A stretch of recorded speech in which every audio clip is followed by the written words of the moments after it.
UFC 305 started a little slower than we thought it would. We had a couple fights in a row that went to a decision that we didn't even think we were going to get out of the first round.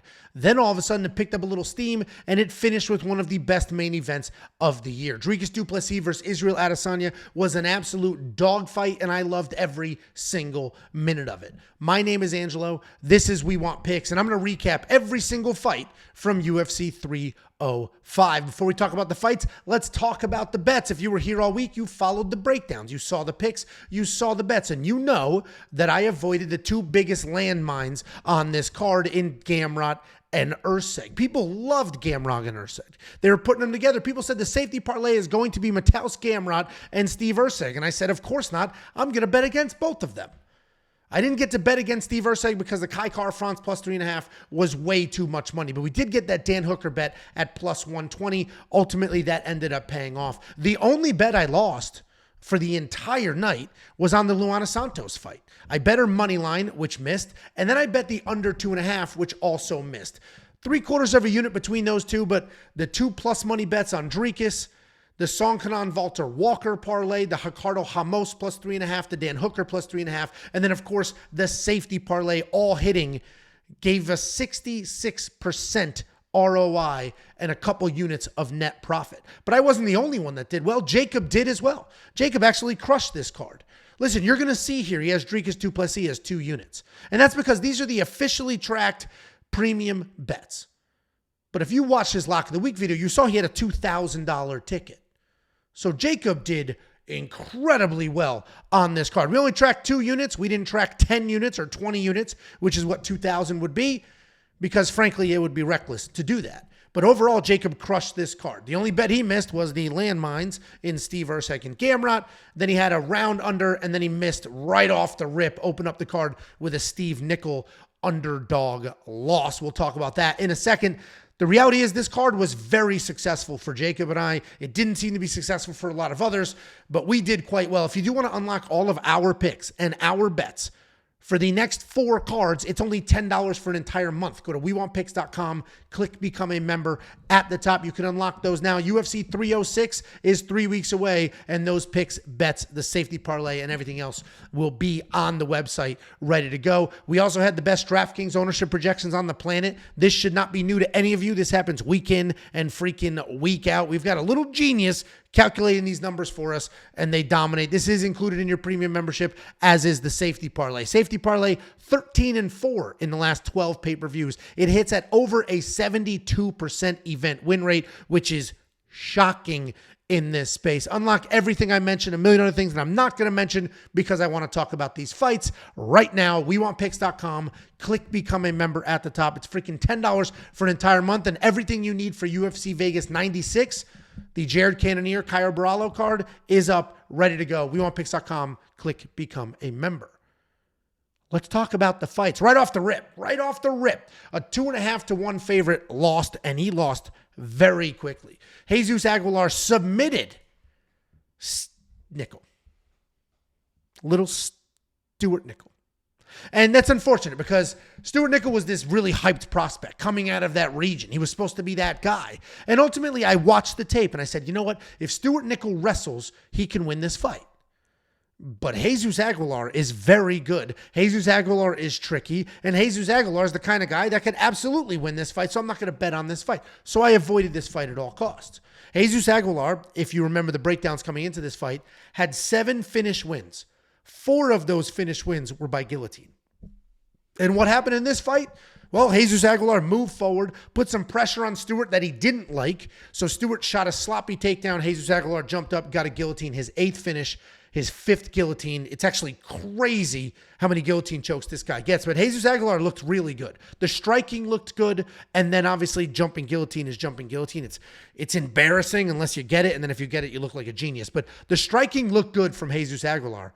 That's what forced the bad shot from Stewart Nicoll. Listen, I made a decision a long time ago. And by a long time ago, I mean earlier this year when I bet on Zach Reese, only for him to get power bombed and bounced off his head, where I said, no longer can I bet on these UFC debuts. We just cannot trust them, especially when they're fighting a veteran, fighting somebody that's been in the UFC. And I'm glad I avoided this because Stewart Nicoll was in a lot of people's sports books. Then we had the no killer instinct, but the outcome we kind of expected, Song Kenan taking on Ricky Glenn. When I say no killer instinct, Song Kenan had Ricky Glenn 75% knocked out a whole bunch of times. Ricky Glenn was looking for ways out of that fight. Do you know how many times Ricky Glenn basically quit in that fight? He got hit, big elbow to the cheek, turns his head, went like this, like, okay, like do your flurry so that the referee can stop this and I can go home. But he wouldn't do his flurry. He didn't let his hands go. He would just sort of reset. At times he wrestled. And that was the breakdown the whole week. The breakdown the whole week was Song Kenan has incredible power and horrible fight IQ. We saw that IQ when he dropped Ian Gary and then wrestled him for no reason whatsoever. And we got more of that here. It ended up working out here because Ricky Glenn is terrible. But what Ricky Glenn is, though, is tough. He's very, very, very tough. He had a few takedowns. That very first strike he threw, basically, looked like a knockdown. It looked like he knocked down Song, and I was like, here we go. This is going to be... Jacob just lost the bet before that. Song got dropped. I'm like, this is it's already a bad card. We're screwed. Sorry, 4,000 premium members. We blew it. But that's not what happened. Song Kenan just continued to rally. Ricky Glenn slowed down, and he didn't even drop Song Kenan. He basically threw the overhand and shot a takedown at the same time, so it looked like he was dropped when he wasn't. They credited it as a takedown. The reality is Song Kenan won this fight. He was supposed to win this fight. We said he was probably going to be some of the best value on the card, and he seemed to be, right? Some of the other favorites were juiced to all hell, but he has no killer instinct. This is not a gentleman that we can trust going forward. Let's not win this money and then next time he fights, be like, hey, Song Kenan won me some money. Let's do that again. We can't do it again. We cannot trust Song Kenan with our money. Not unless he fights somebody as horrible as Ricky Glenn. And I don't know if there's anybody else in the UFC as bad as Ricky Glenn, certainly at this weight class. Song Kenan won the fight. He did not look good doing it. And he needs to just figure out how to get that killer instinct. When you have somebody who's looking for a way out, show them the way. Like an old lady crossing the street. Show them the way out. And he just did not do it. Then we had Tom Nolan taking on Alex Reyes. This Tom Nolan was minus 1,500. The biggest favorite on the card by far. The biggest favorite on the next 10 cards. The round under, the 1.5 round line under was minus 350, and we got a decision. Tom Nolan was supposed to annihilate Alex Reyes. Alex Reyes hasn't won a fight in 7 years. Alex Reyes is a bum. All those things. Those were the narratives all week long. And ultimately, Tom Nolan won this fight. And when he was moving forward, he looked pretty good. The problem is Tom Nolan has no striking defense whatsoever. His striking offense is good. He's ridiculously long. He's insanely long. He uses that length well. He lands some clean stuff. His offense is good. When he is moving forward and he is landing, he looks good. And then you throw things his way and they hit him. He has no striking defense whatsoever. His chin is questionable at best. And there was more than one time in this fight where Alex Reyes had him rocked. Did Alex Reyes have him down? No. Was he going to win this fight? No. Was this fight wildly competitive? Yeah, it was way more competitive than it was supposed to be. Tom Nolan did not look like a minus 1,500 favorite. He looked like honestly, a minus 210 favorite, maybe. He got hit a lot. He was cracked a few times. One judge gave Alex Reyes a round. So Tom Nolan is now a guy that we probably have to consider fading. Because what's going to happen? He is winning. He won this fight. He's going to get into another situation where he's going to be a favorite. We're going to try to convince ourselves that he's right. He did win. He's so long. He's 6'3", only 150. It's crazy. He's going to win. And we need to avoid that because Tom Nolan is not a guy we can trust in the future. Not until he buttons up his defense. His offense is good. I am good with this guy's offense. But you can't get hit as often as he gets hit and get rocked as often as he gets rocked and want to keep fights standing. You just can't do it. If Alex Reyes, who hasn't won a fight since 2016, was able to get you beat up a little bit, you're going to have trouble with some of the actual better, more active guys in this division. So Tom Nolan, I am curious to see what they do with him next. But frankly, he's decent at best. And then we had the first leg of the safety parlay. This was the easiest bet we placed all week. And here's the reality of it. I do my safety parlay sometimes 3-4 days before the event, sometimes a week before the event. As soon as I place the bet, it goes up for premium members. And when I placed this bet, I got Jack Jenkins at some pretty good odds. And then obviously those odds started to expand a little bit as some of the other favorites on the card became less affordable. But it doesn't matter what number this man expanded to. He was worth it. Tom Nolan was not a minus 1,500 favorite. Jack Jenkins should have been a minus 1,500 favorite. The reality is he was fighting a quitter. The line should have reflected his opponent. He was fighting a quitter. Herbert Burns is a quitter. We've seen him quit before, and he quit again. Right on cue. Right on schedule. He's like the number 7 train. It's always there within a few minutes. That quit is coming. Jack Jenkins gave him a little bit of pressure, kicked the legs a few times, boom, quit. Now, this doesn't mean Jack Jenkins won every single second of this fight, because there were a few moments where I was sweating it out. First leg of the safety parlay, all of a sudden, Herbert Burns, wildly good on the ground. Herbert Burns was taking Jack Jenkins down with no effort whatsoever. Literally the easiest takedowns anybody has ever gotten, he got on Jack Jenkins. And it was a problem. And I was nervous. Luckily for us, Herbert is a quitter. At that point in the fight, he had no cardio left, and he was on his way to quitting, so he did nothing with those takedowns. But if he wasn't a quitter, and if he had a little more cardio and some guts, if he had his brother's nutsack, he would have submitted Jack Jenkins. But he doesn't, and he didn't. And Jack Jenkins won this fight. Listen, the only thing we can take away from this fight is Jack Jenkins came back after a year away in a pretty weird TKO injury, looked decent. He did not look amazing. He looked decent. The leg kicks were there, as they always are. The forward pressure was there. The striking was there. It was all there. The takedown defense is not there. It was alarmingly terrible. He got taken down very easily by Herbert Burns. Herbert Burns quit. A quitter took down Jack Jenkins a handful of times. Very, very easily. We need to keep an eye on that in the future. But honestly, that's the only real takeaway here. He was supposed to blow through Herbert, and he did blow through Herbert. Then we had the only bet that I lost on this card was this fight. The only bet I lost. I put up a whole bunch of bets. It's the only one I lost. And that's because I thought, that's a Chael Sonnen impression. I thought Luana Santos was going to be able to get the judo going, get this to the ground, and have some success. And at first she kind of did, right? She absolutely tossed Casey ONeill. And then Casey ONeill worked her way back up to her feet almost instantly, and it was downhill from there. Handful of times, Luana Santos landed what she thought was a big punch, but it didn't matter for Casey. Casey was just the better striker, had too much pressure. Casey can wrestle, and Luana only has judo. And that was a problem here because there was many times where Luana was holding Casey against the cage, but because she can't wrestle, she couldn't drop down to the legs and work a takedown from there. She was trying judo, and that just isn't going to work against the cage with wide, long base. So Luana Santos won this fight. And I want to apologize to a few people that I was arguing with. There was a few people in the comments saying Luana Santos is going to gas. And I was like, what the hell makes you think she's going to gas? We've never seen her gas. She didn't gas on short notice last time. Up and wait. Why would she gas here? She gassed. Guys, I apologize. I can be wrong. My bets were right. No, not this one. But the other bets were right. So I'm good. I'm good. And I'm man enough to admit I was wrong on that breakdown. Listen, Casey ONeill, good for her. And no love lost for Luana Santos. Took the fight on short notice, probably feeling herself a little too much. Go clean some things up and go home. It's that simple. Went to the other side of the world, a couple weeks notice. It's fine. Clean it up. Go home. Get some better takedowns. Clean up your striking a little bit. She's young. She's busy. Casey ONeill, nice bounce back win. And honestly, this says a lot about Ariane Lipski. And Ariane Lipski's fighting in, a month or 2 months, something like that. She's fighting a very good wrestler in Jasmine Jasudavicius. But now we know, okay, Ariane's pretty good. She's got a couple solid wins because Casey ONeill just looked good in this fight, and she walked through Casey ONeill. So great win for Casey ONeill. Welcome back. Glad the surgery went well. I lost this bet. Then we had the always tough Josh Culibao taking on Ricardo Ramos. Listen, straight up, Josh Culibao blew it. He blew it. He absolutely 100% could have won this fight, and he blew it for himself. He's an idiot.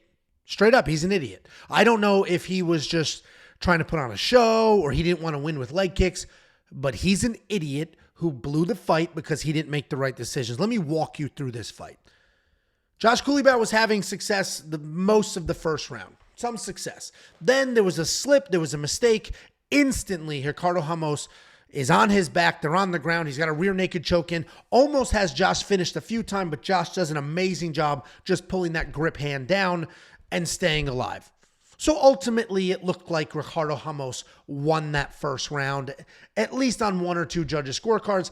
I had the plus 3.5 bet on him, which means I bought points on the judges' scorecard. I just needed him to win one round, so I thought I was pretty good there.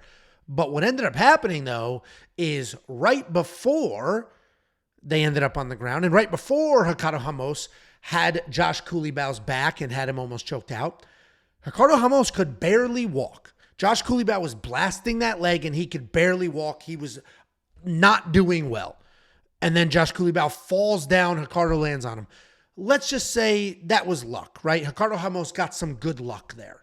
Okay, we'll call that one luck. We're not going to shit on Josh for that just yet. Second round, Josh has a pretty good round. Beats the shit out of Ricardo Ramos' leg, but doesn't stick with it. Right? Hits the leg. It's clearly bothering Ricardo Ramos. Clearly bothering him, but doesn't stick with him. It gets to the point where if Josh Culibao did stick with those leg kicks and just hammered them, he could have finished Ricardo Ramos. I'm almost positive he would have finished Ricardo Ramos if he just stuck with those leg kicks. And he did not. He was like feeling himself, trying to have some fun out there. So now the second round's over. Maybe it's 1-1 at this point. We get to the third round. Ricardo Ramos gets a takedown, controls the second half of that round, wins that round. We end up with a split decision. Ricardo Ramos wins a split decision. I actually think that was the correct decision. I agreed with that decision. I didn't even need that to happen. Could have done a split the other way, and my bet would have hit. So I was unbiased through the hills. But I think Ricardo Ramos won that fight. So the problem here is Josh Culibao gave the fight away. He blew it. He could have won that fight and didn't because he made poor decisions. And that sucks. Now you don't get half your pay. If you don't know, UFC fighters get money to show up. And then if they win, they get the other half of their money. You only make half the money for the fight. The other half is in the win. So when you make dumbass decisions to not chop that leg and finish that fight, not only did you not get yourself the win bonus, which is half your pay, you also aren't going to get a fight of the night bonus because you didn't get a finish, which he could have gotten there. So, I mean, that's on Josh. He did that to himself. Ricardo Ramos, good for him, right? He weathered the storms. He went through the pain, and he seized his opportunities. The second he was on the ground, the second he had any opportunity whatsoever, he took it and he ran with it. What I will say, this was the first of a handful of fights on this card that were a little alarming with the wrestling situation. We talked about this last week. Dana White basically he got rid of Muhammad Mokaev. They're blaming it on back office stuff, blah, blah, blah. Then we heard that he told Muhammad Mokaev, I don't want you wrestling anymore. No more wrestling. Stop the wrestling. And this was before the fight. Stop the wrestling. Then he went out, had a boring fight. They got rid of him. Then we saw Carl Williams not shoot takedowns. Didn't shoot takedowns in a fight that he was supposed to dominate with the wrestling. Somebody from his camp came out and said, the UFC told him to stop wrestling so much, so he didn't wrestle. Now all of a sudden the UFC's like fucking with the outcomes of these fights. They're telling fighters how to fight. That is not okay. And Ricardo Ramos is a guy that has nice takedowns and uses takedowns.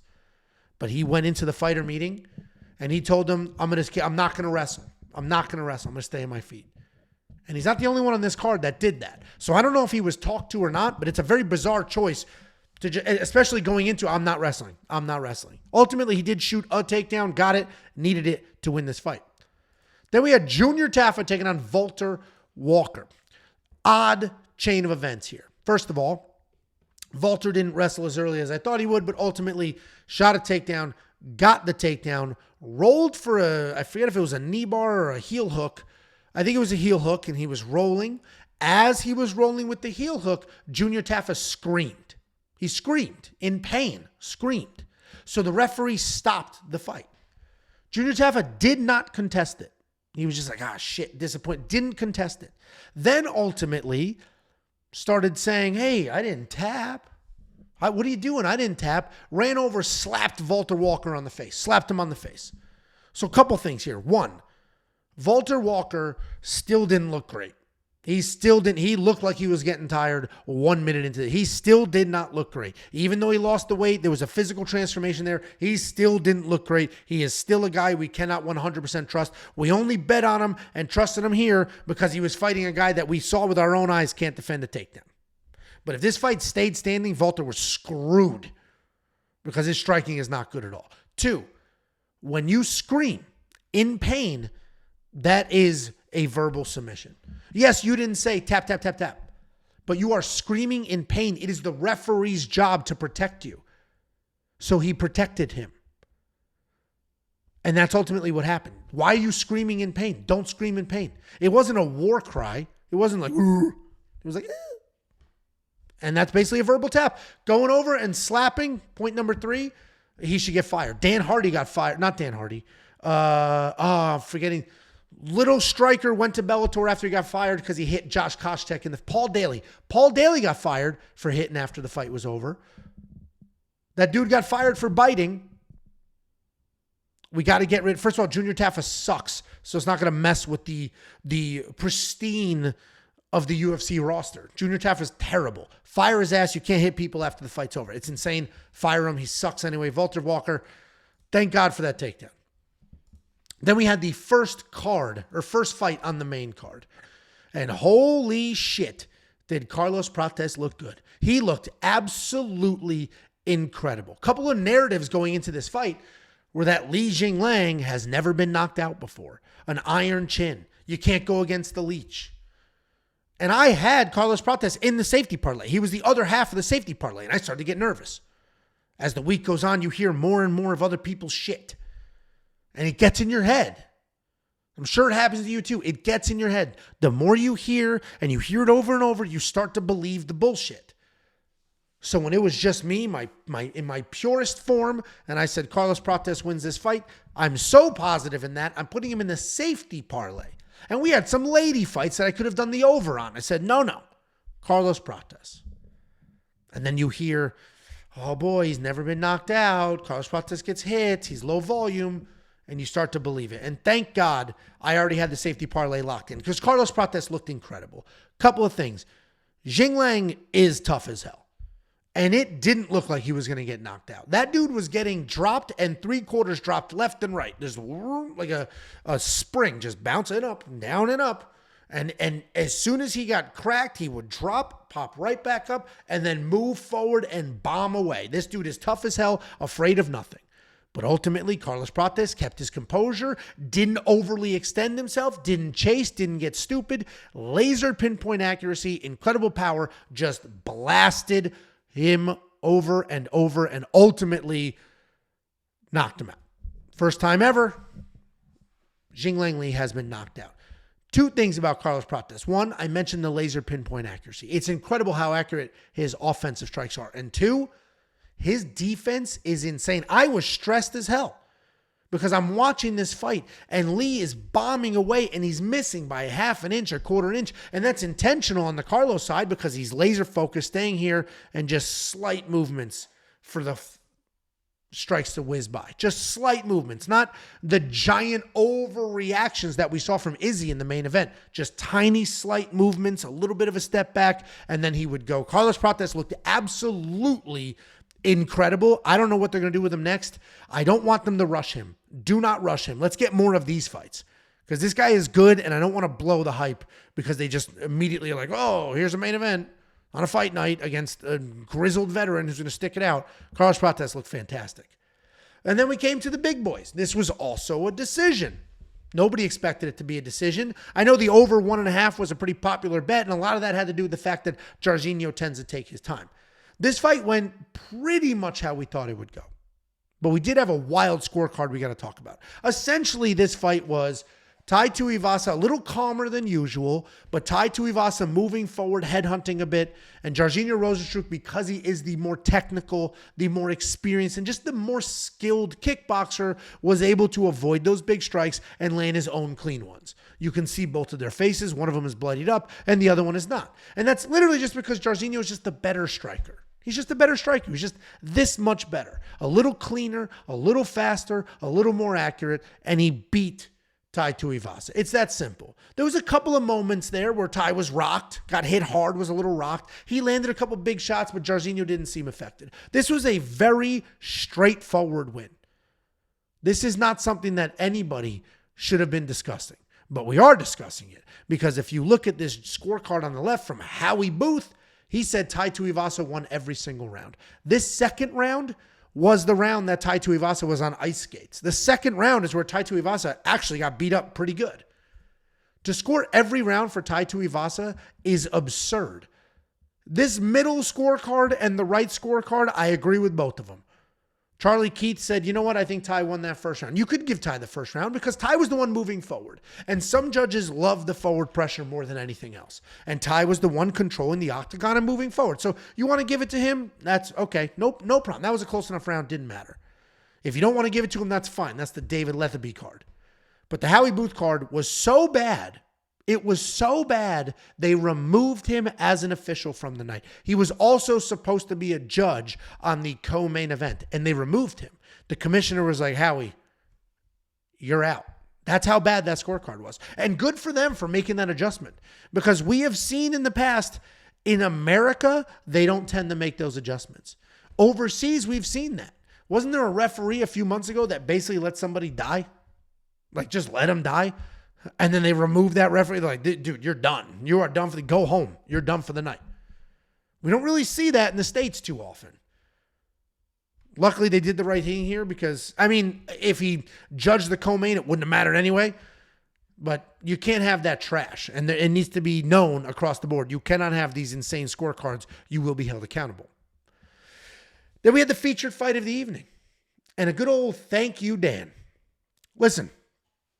Hopefully, if you've ever watched me before, right, you might be watching this video for the first time ever, having no idea who we are or what we do. Well, we break down fights. And when I broke down this fight a couple of times this week, I was very clear. You can't trust Gamrot. You can't trust Gamrot. And frankly, I want to pick Dan to win, but instead, I'm just going to bet on Dan plus 3.5. And that plus 3.5 bet, I explained it before, you're basically buying points on the judge's scorecard. And the way that math works out, you just need Dan Hooker to win one single round. He could lose a 29-28. And I was like, you know what? Worst case scenario here, Dan Hooker will drop Gamrot at some point because he has been dropped in 5 of his 9 UFC fights. So he's going to get dropped at some point. And then Gamrot will maybe win the other 2 rounds just with some wrestling. And you get a 29-28, and I bought the points, so we're good. That was ultimately where I landed. So I bet on Dan Hooker. I hit that bet. Dan Hooker beat Mateusz Gamrot. This was not a close decision. This was a pretty straightforward decision. Mateusz Gamrot was dropped and in a bad way in the first round. Second round, got a little wrestling going, got a little cardio to slow down. And all of a sudden, Dan started to win some of the scrambles. Dan was having more success on his feet. In the third round, Dan looked absolutely fantastic. Stuffed the takedown so bad that Gamrot looked like bad. Looked bad. This is the second fight where we had somebody that should have been wrestling a lot and really didn't. And Gamrot said all week, I'm going to knock this guy out. Then when the fight was over, before they announced the scorecards, before they announced the winner, Gamrot was probably pretty confident that he won. There was some wrestling in there, but not a Gamrot fight. Gamrot went over to the commentator booth, said to them, oh, you think I'm boring? Was that boring? That wasn't boring. So it's in his head. I'm boring. I can't be boring. I can't be boring.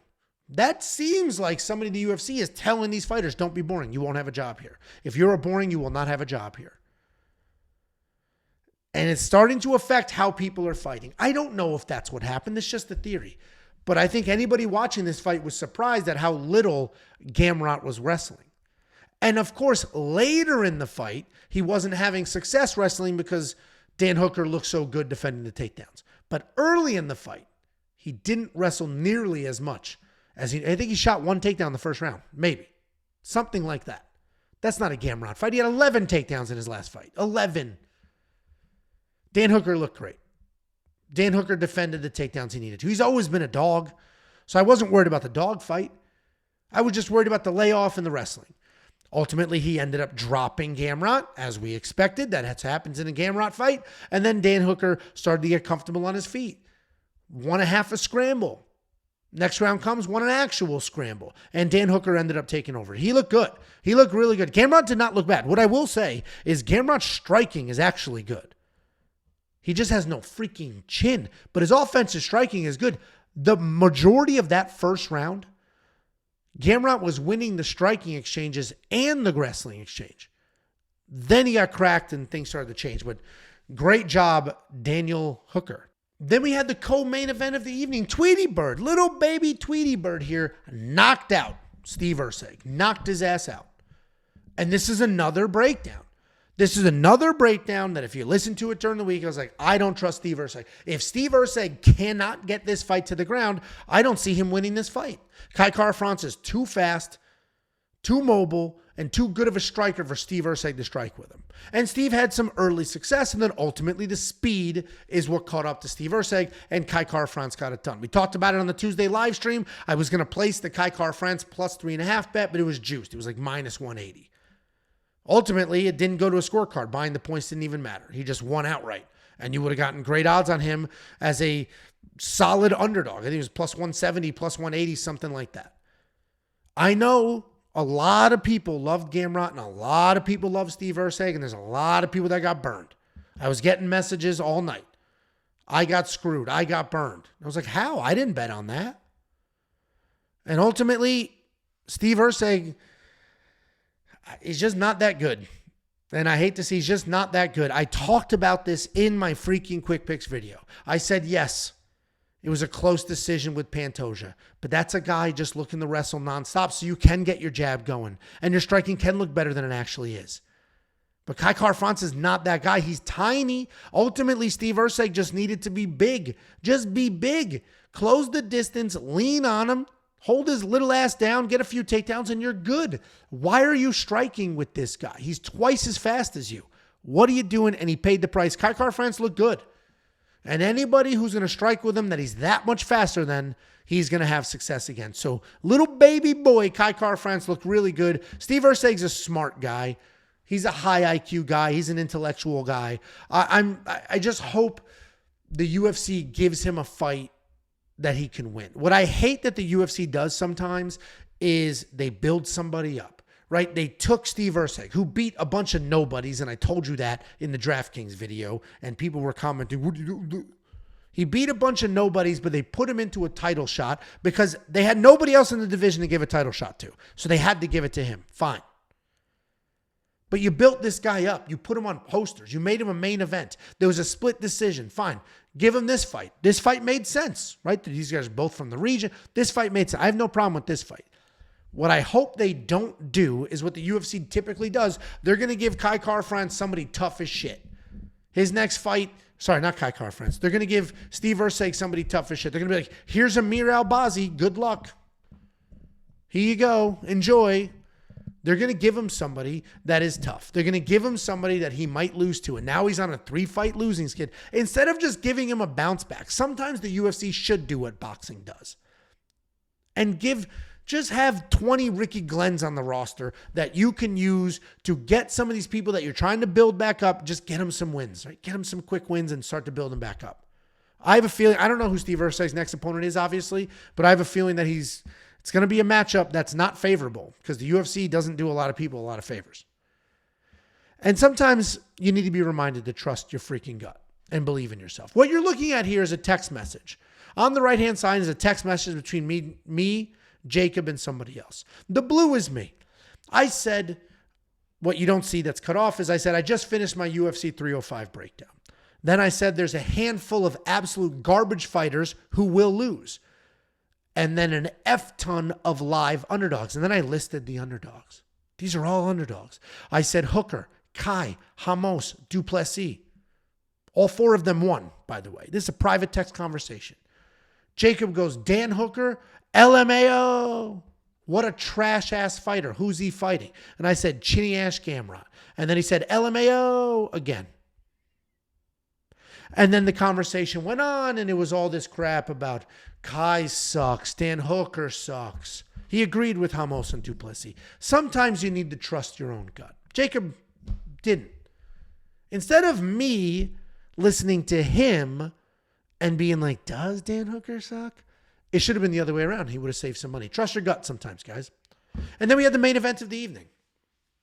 Listen, what I will say, if you were on the Dricus side and you were arguing with strangers on the internet in the comment section, leave it be. Leave it be. Going back to be like, told you so, doesn't help.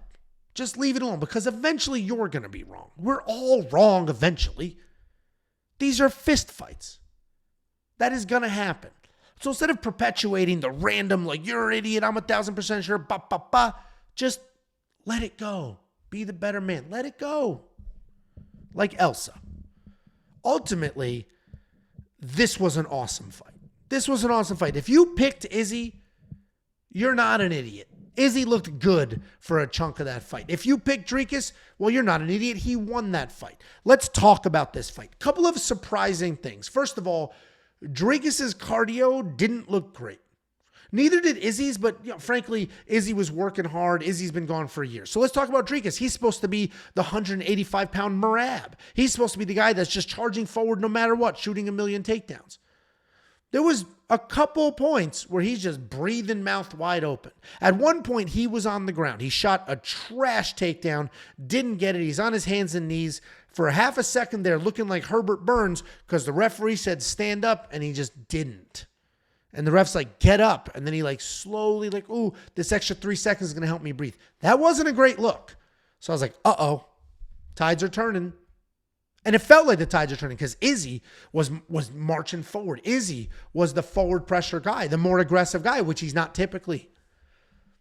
But Dricus is a dog. So even though his cardio didn't look as good as it did in fights past, especially his last fight, it ultimately held up. He did start to pressure forward. He got a couple of well-timed takedowns. He would bomb away. Listen, they both had moments of success. Izzy's reactions felt a little off. He was lunging backwards to get out of the way of some of these punches. He was overreacting to some stuff. Maybe that's because he felt the power inside the cage. Maybe the power was a lot better than he thought it was going to be, because he was really overreacting to some of these things. Ultimately, Dricus got the forward pressure, was seemingly unfazed. There was combinations there that Izzy was throwing. He was lighting up Dricus's body, and that could be why his cardio didn't look so good. His body was lit up.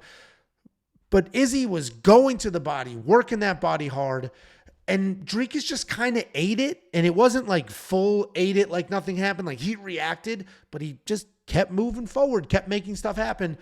Ultimately, Dricus won this fight.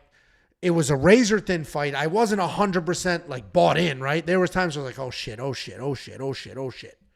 But ultimately, Dricus did win the fight. And before you come and, oh, he was about to lose. I already saw that. It's crazy how quick people are to either make excuses or hate on strangers. It's crazy to do that.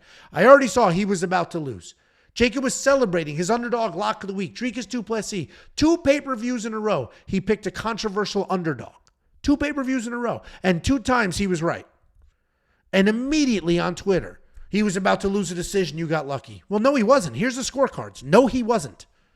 These are facts. These are facts sitting in front of you. 1 judge had the fight for Izzy so far. The other 2 had it for Dricus. So all Dricus had to do was not get finished in the next 2 rounds, and Dricus wins this fight. So I don't want to hear any Dricus was going to lose a decision, because he literally was not. And he won by finish.